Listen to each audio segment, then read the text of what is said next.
Manon Aubry, encore elle. J'étais sur X et je tombe sur une séquence vidéo lunaire. Alors je ne sais pas qu'elle a partagé sur les réseaux, sans doute TikTok ou autre, je ne sais pas. Et elle est en train de rouler tranquillou là sur la route, je sais pas, l'autoroute, je connais pas le contexte. Et elle commence à, peut-être pas insulter, mais à considérer tous les autres usagers de la route comme des fachos, comme des monstres immondes. La séquence dure pas longtemps, 17 secondes, mais ça demande quand même réflexion sur globalement, son état mental. Je ne sais pas ce que vous en pensez, vous allez me dire en commentaire. Moi, je suis troublé. Alors, un facho, deux fachos, trois fachos, une Pride interdite, un IVG interdit. Qui dit mieux? Non, ça y est, c'est fini. Ben voilà, la horde de fachos. Mais nous, on respecte les limitations, contrairement à eux.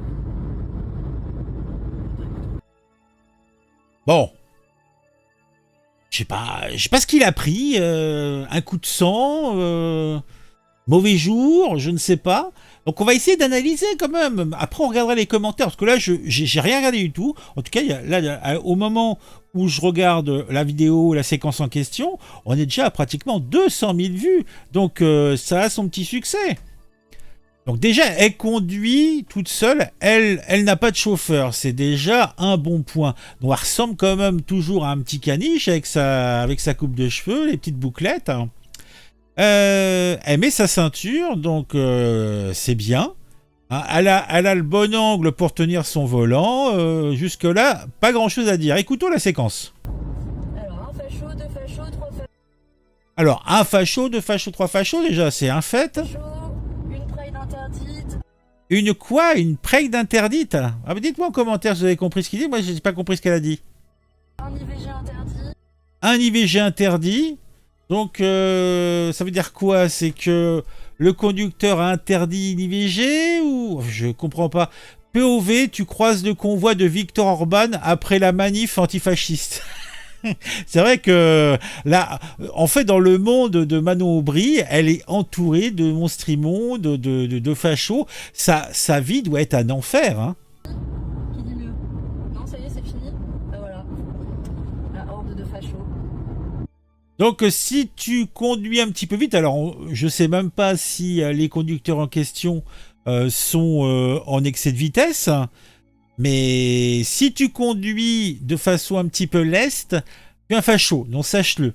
Donc après, ça relativise, et c'est ça qui est important dans cette séquence, ça relativise un petit peu l'usage de ce terme, a priori, chez ces gauchistes, c'est un petit peu le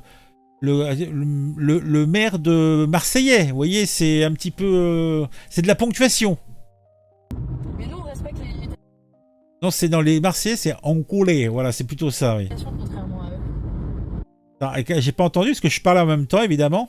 Les limitations, contrairement à eux. Donc, elle respecte les limitations. Bah, a priori, les limitations de la route. Mais pour le reste, elle est un petit peu lâche au niveau des contraintes qu'elle se donne. Hein.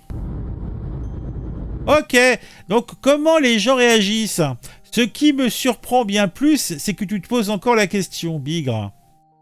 Bah alors, elle circule en voiture et pas en train, je croyais qu'ils étaient écolos. Oh, et Naël, il était facho du coup. Ah bah oui, c'est vrai, Naël, il roulait vite. Ah bah oui, ça devait être un facho. C'est pas le caniche le mieux dressé du chenil, celle-là. J'aime beaucoup. Elle devrait pas avoir le permis, elle risque de provoquer des accidents avec ses fachos partout. J'ai un doute, tu es sur l'autoroute, tu conduis, tu aperçois dans ton rétroviseur un convoi officiel, tu as le temps de filmer, tu détermines que c'est Viktor Orban? Ah, parce que ça aurait été Viktor Orban. Ah, donc c'est les... Ah, bah j'avais pas suivi l'histoire. Mais bon, ça change pas grand-chose. Elle discrédite tellement la gauche, je comprends pas comment ils n'ont pas encore dégagé. C'est de l'incitation à voter RN. Oh, comme vous y allez. De toute façon, elle roule en direction de l'asile le plus proche. Le réflexe quand on croise un clébard au volant, c'est effectivement de le doubler le plus rapidement possible. On les pense fourbes et surnois alors qu'ils sont complètement cons. Les plus cinglés, c'est ceux qui ont voté pour elle. Faut vraiment être siphonné pour faire ça. La nuit, elle doit rêver de facho, c'est vrai. J'ai passé mon permis récemment, du coup je me demande, c'est quoi ce placement dégueulasse des mains? Pour la sécurité, c'est pas ouf. Les mains sont hautes, donc c'est même pas être confortable. Ça a pas l'air ouf. Elle est petite, donc elle se raccroche au volant pour pouvoir voir ce qui se passe. Eh ben, dis donc. Bon, bah je crois que on a... on finira avec ça, ce qui me paraît être tout à fait adapté. Je sais pas ce que vous en pensez. C'était une séquence, somme toute, qui m'a fait sourire, donc je souhaitais partager ce moment avec vous. On se retrouve très vite pour une vidéo sur un sujet qui m'a intéressé et qui, je l'espère, vous intéressera aussi. Mon Dieu, mon Dieu, mon Dieu.